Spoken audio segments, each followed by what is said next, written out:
Click করার জন্য আপনাদেরকে জানাই অসংখ্য ধন্যবাদ। আপনারা দেখছেন আপনাদের প্রিয় YouTube channel West Bengal DSLR. West বেঙ্গলের বিদ্যুৎ আপডেট প্রত্যেক দিনের জন্য পাবেন। ইতিমধ্যে বড় আপডেট শিক্ষক ও শিক্ষাকর্মীদের জন্য কিন্তু বড় ধামাকা বকেয়া ডিএ নিয়ে কিন্তু নবান্নের চূড়ান্ত ফাইল কিন্তু মমতা ঘোষণা খুশির খবর। যে ফাইল কিন্তু পৌঁছেছে, কি বলা হয়েছে বিস্তারিত চলুন জেনে নেওয়া যাক। পশ্চিমবঙ্গ সরকারি স্কুল ও বিশ্ববিদ্যালয়ের শিক্ষাকর্মীদের জন্য দীর্ঘ অপেক্ষার অবসান হতে চলেছে। শিক্ষা দপ্তরে বকেয়া মহার্ঘ ভাতা বা ডিএ সংক্রান্ত একটি অত্যন্ত গুরুত্বপূর্ণ ফাইল অবশেষে কিন্তু নবান্নে পৌঁছেছে। নবান্ন ও বিকাশ ভবনের সূত্রের খবর, এই ফাইলটি অনুমোদন পেলেও কিন্তু রাজ্যের কয়েক লক্ষ অধ্যাপক ও শিক্ষাকর্মীদের ডিএ পাওয়ার প্রক্রিয়া এক ধাক্কায় অনেকটাই কিন্তু এগিয়ে যাবে। এবং এই ফাইলে কি আছে? ফাইলে বলা হয়েছে যে বিকাশ ভবনের সূত্রে জানা গিয়েছে যে স্কুল শিক্ষা দপ্তর এবং উচ্চশিক্ষা দপ্তর আলাদাভাবে কিন্তু অধ্যাপক ও আধিকারিক এবং শিক্ষাকর্মীদের বকেয়া ডিএ নিখুঁত হিসেব কষেছে। এমনকি বিভিন্ন বিশ্ববিদ্যালয়ের কর্মীদের প্রাপ্য সংক্রান্ত তথ্যও কিন্তু এই ফাইলে যুক্ত করা হয়েছে। নবান্নের অর্থ দপ্তরে এই হিসেব খতিয়ে দেখে কিন্তু নীতিগত সিদ্ধান্তে সিলমোহর দিলেই কিন্তু টাকা ছাড়ার প্রক্রিয়া কিন্তু শুরু হবে। এবং এটাও সময়সীমা এখানে কি বলা হয়েছে?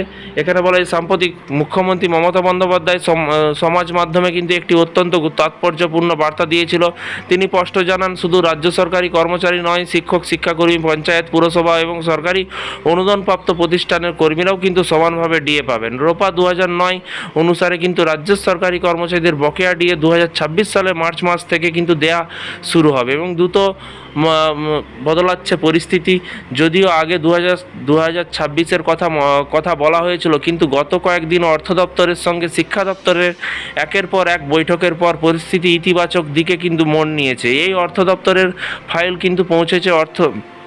অর্থ হলো সরকার এখন পর্যায়ক্রমে বকেয়া মিটিয়ে দেওয়ার জন্য কিন্তু মানসিকভাবে প্রস্তুত।